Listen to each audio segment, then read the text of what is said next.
Alors, bonjour à tous et heureux de vous retrouver, chers amis, en ce samedi 26 septembre 2020, 5h51, heure du Québec. J'espère que vous allez bien.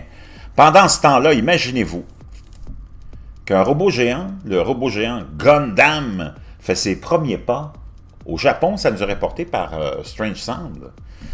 25 septembre, on voit l'énorme robot Gundam qui a fait ses premiers pas à Yokohama, au Japon. Wow! Peut-être qu'ils vont nous ramener ces créatures mythiques, hein? Godzilla et toutes les autres aussi. Il mesure un peu plus de 18 mètres de haut et pèse 25 tonnes. Et après des années de travail minutieux, un robot japonais Gundam grandeur nature vient de prouver à ses légions de fans qu'il peut vraiment bouger. Je vous laisserai le lien dans la boîte de description. Vous allez le voir en action. Inspiré de l'un des robots de la très populaire série animée Mobile Suit Gundam des années 1970, l'énorme machine a été mise à l'épreuve cette semaine dans sa nouvelle maison de la ville portuaire de Yokohama.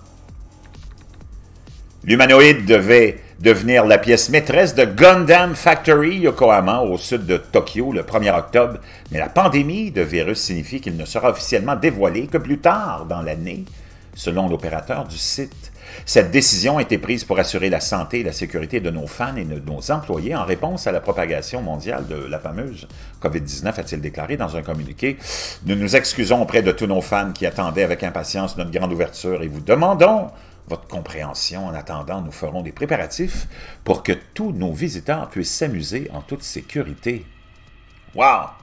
Les fans de la franchise de plusieurs milliards de dollars Gundam, qui s'est étendue pour inclure des films, des mangas, des modèles en plastique et des jeux vidéo, ont eu un aperçu cette semaine lorsqu'une vidéo accélérée a montré la création imposante prenant un genou et bougeant son bras droit et quelques doigts, surveillés par des travailleurs sur une plateforme d'observation à proximité. Les ingénieurs auraient commencé à concevoir le robot il y a 6 ans pour s'assurer que chaque pièce respectait les restrictions de poids pour empêcher ses membres de se déformer et que les 24 pièces mobiles fonctionnaient de manière transparente. Malgré les antécédents militaires de science-fiction de Gundam, la transformation du robot d'une collection de pièces à un humanoïde pleinement fonctionnel a effleuré la tradition lorsque les prêtres Shinto ont purifié sa tête qui allait bientôt être installée dans une adaptation d'un Jotoshiki, une cérémonie de pose de toit généralement effectuée pour marquer le quasi-achèvement d'un nouveau bâtiment. Vraiment, hein, ça continue. Le nouveau monde est en train de se dévoiler devant nos yeux, jour après jour.